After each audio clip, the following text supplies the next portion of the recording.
Pemirsa, di tengah awan gelap yang diproyeksikan akan menyelimuti perekonomian Indonesia dan juga perang Rusia-Ukraina yang tak kunjung usai, event internasional Indo Defense kembali diselenggarakan pada tahun ini. Dikatakan ada puluhan negara akan hadir dan turut berpartisipasi dalam event internasional Indo Defense ini. Bahkan Rusia pun digadang-gadangkan akan unjuk kebolehan dan unjuk gigi terkait dengan alat-alat militernya.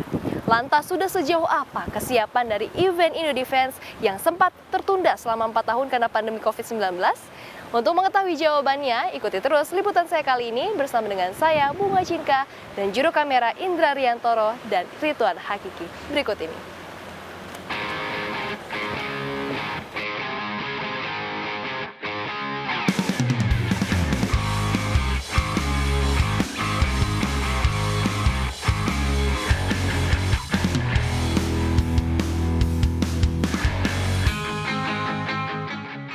Halo pemirsa, saat ini saya sudah bersama dengan Ibu Erike selaku Asisten Sales Director PT Napindo. Halo Ibu, apa kabar? Halo Mbak Bunga, baik, terima kasih Mbak. Oke, baik. Bu Erike, ini kan akhirnya event internasional Indo Defense kembali terselenggara nih tahun ini. Nah, apa sih yang menjadi pembeda antara Indo Defense sebelumnya dengan tahun ini?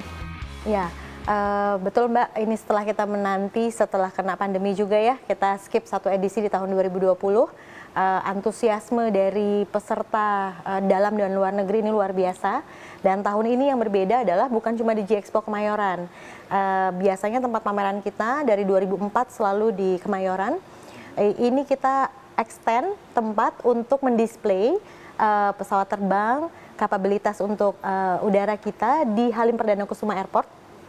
Lalu kemudian juga kita tampil juga di Tanjung Priuk, di Pondok Dayung, untuk menampilkan kapabilitas dari industri maritim kita. Betul. Oke, nah Bu, ini kan tema yang diangkat pada tahun ini adalah perdamaian, keamanan, dan juga kemakmuran. Filosofi dari tema yang diangkat ini apa sih, Bu Erike? Ya, jadi kalau bicara mengenai tema yang kita angkat ini, hubungannya dengan Indo Defense, peace atau untuk kedamaian, bahwa posisi Indonesia ini kan kita posisi yang netral, Mbak ya. Melalui event kegiatan ini kita mau mengundang multiple stakeholder dari banyak negara, tidak dibatas-batasi untuk hadir ke dalam ikut berpartisipasi dalam Indo Defense tahun ini. Tentu juga investasi pertahanan yang dilakukan oleh Indonesia ini dalam rangka menciptakan perdamaian di dunia. Itulah salah satu alasan kita mengangkat mengenai tema peace. Kemudian tentu dengan adanya Indo Defense ini, harapan kita adalah industri pertahanan kita pun makin berkembang, makin maju, yang artinya akan membuka lapangan pekerjaan di Indonesia untuk kemakmuran Indonesia. Nah, kemudian yang ketiga, ini adalah strong defense. Tentunya salah satu misi kita menyelenggarakan Indo Defense ini adalah untuk mendukung, membantu, mempromosikan, mengangkat juga industri pertahanan Indonesia untuk lebih maju. Dan dengan industri pertahanan yang lebih maju, ini tentu kekuatan pertahanan kita pun semakin kuat. Oke, nah Bu Erike, Indo Defense ini kan event internasional. Nah, sehingga saat ini sudah berapa peserta dan negara sih yang sudah mendaftarkan diri untuk ikut meramaikan gitu ya Indo Defense tahun ini? Ya. Jadi tahun ini animonya bagus, antusiasme dari industri luar negeri rasanya sudah rindu ya ketemu tatap muka. Jadi sekarang ada 905 perusahaan yang ikut bergabung dari 59 negara. Kemudian ada pavilion-pavilion country juga yang ikut bergabung, dan delegasi-delegasi asing yang akan hadir dari 32 negara. Oke, nah negara mana saja nih Bu yang ikut untuk memamerkan alat-alatnya itu? Wah, banyak banget tuh ya, 59 negara ya. Tapi dari negara-negara di ASEAN sendiri tentunya, negara-negara tetangga kita, dari Singapura, dari Malaysia, kemudian dari Filipina, Thailand, itu ikut memamerkan apa kapabilitas dari industri pertahanan mereka. Lalu kemudian peserta yang baru nih di tahun ini, kita kedatangan satu pavilion besar dari Uni Emirat Arab. Untuk pertama kalinya di Indo Defense, membawa cukup banyak industri pertahanannya. Kemudian dari Turki, mereka membawa banyak industri di bawahnya sebagai salah satu pavilion terbesar di Indo Defense tahun ini. kemudian dari Amerika, dari Perancis, dari Brazil juga tahun ini membesar dari tahun-tahun sebelumnya. Kemudian dari negara-negara Eropa lainnya, Jerman, kemudian Czech Republic, kemudian kita punya dari South Korea, dan sebagainya, Mbak. Itu ada sekitar 59 negara. Oke, itu 59 negara banyak sekali ya Bu ya. Tidak terbayangkan itu nanti animonya sebesar apa.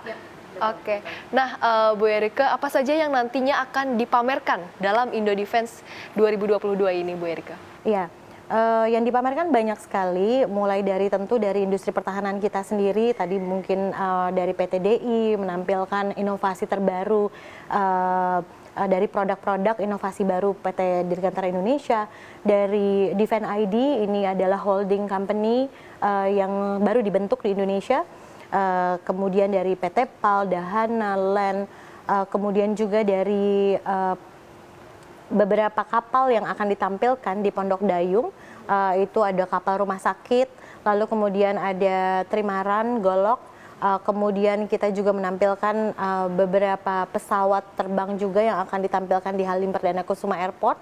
Ini ada pesawat latih, ada pesawat produk barunya PTDI tadi juga, lalu kemudian ada pesawat dari Czech Republic, ini pesawat angkut. Kemudian juga yang menarik adalah Rafale. Ini salah satu produk dari Perancis, pesawat tempur yang mungkin sering kita dengar di berita nih, sekarang juga akan tampil di Halim Perdana Kusuma Airport. Wah, keren banget nih, seru nih kayaknya nih. Seru banget. Nanti selama pameran dari Indo Defense 2022 ini, kegiatan-kegiatan apa aja sih Bu yang akan ditampilkan selain yang tadi sudah disebutkan? Oke, jadi rangkaian kegiatan kita ini dari tanggal 1 November sampai tanggal 5 ada macam-macam kegiatan selain dari exhibitionnya sendiri. Kita ada kegiatan live demonstrasi, itu untuk menampilkan produk-produk yang di-display di area pameran itu untuk diuji atau ditampilkan, didemonstrasikan. Kemudian yang kedua, kita punya banyak forum-forum internasional juga yang akan diselenggarakan di tanggal 3 dan tanggal 4 November. Ini ada Indo Defense Forum, bicara mengenai collaborations on defense. Lalu kemudian ada bicara mengenai land systems, ada Indo Aerospace, bicara mengenai smart MRO. Lalu kemudian ada Space Summit, dan kita punya Indo Marine Forum. Oke, nah Bu Erika, terakhir, ini kan event internasional ini menjadi momentum bagi banyak negara dan juga tentunya industri-industri pertahanan dari berbagai negara, bukan cuma Indonesia saja ya Bu ya. Nah ini targetnya seberapa banyak sih akan ada penandatanganan untuk di event ini? Ya, jadi di tahun sebelumnya, tahun 2018 ya, terakhir kita selenggarakan itu ada kurang lebih 20 penandatanganan MOU antara industri dalam negeri kita maupun kepada industri asing. Sementara di tahun ini targetnya tentu akan lebih dari itu, Mbak. Tapi kita masih mengkompilir nih data-data yang masuk ya, sampai minggu depan akan terselenggara. Tapi kami sudah mendapatkan informasi ada beberapa penandatanganan letter of interest untuk beberapa pesawat, lalu kemudian antara angkatan user kita dengan beberapa industri pertahanan dalam negeri. Kami rasa itu merupakan salah satu highlight juga yang nanti tentu akan kami share juga ke rekan-rekan media ya, hasil dari Indo Defense 2022 Expo dan Forum ini. Oke, nah kalau tahun 2018 ini kan ada 20 penandatanganan. Waktu itu nilainya berapa sih Bu Erika? Ya, jadi kalau bicara nilai penandatanganan MOU ini memang terus terang tidak semuanya di showcase atau di expose ya oleh masing-masing perusahaan, tapi kami melihat beberapa potensi kerjasama yang selama ini mungkin diskusinya sudah terjadi bukan hanya di Indo Defense saja, di banyak event lain gitu ya. Terus hasil-hasil diskusi lalu penandatanganan MOU-nya dilakukan pada saat Indo Defense. Begitu juga seperti pembelian procurement Kementerian Pertahanan, mungkin ini yang angkanya cukup fantastis, itu tentunya hasil diskusi yang cukup panjang melalui event-event serupa seperti Indo Defense. Kalau potensi penandatanganan pada tahun ini kira-kira naik berapa persen Ibu dari tahun 2018? Oke, karena jumlah pesertanya pun meningkat, harapannya sih pasti akan ada, dan dengan dorongan Kementerian Pertahanan juga berharap outcome dari pameran ini adalah terjadinya banyak kerjasama-kerjasama. ada penandatangan kerjasama maupun LOI, ketertarikan untuk pembelian produk-produk dalam negeri maupun produk-produk dari perusahaan yang ikut tampil. Jadi harapannya adalah paling tidak ada peningkatan lah, mungkin 20% dari tahun 2018 ya Mbak ya. Oke, baik Bu Erika, terima kasih banyak atas waktunya bersama dengan CNBC Indonesia. Sukses dan sehat selalu untuk Anda. Terima kasih Mbak Bunga.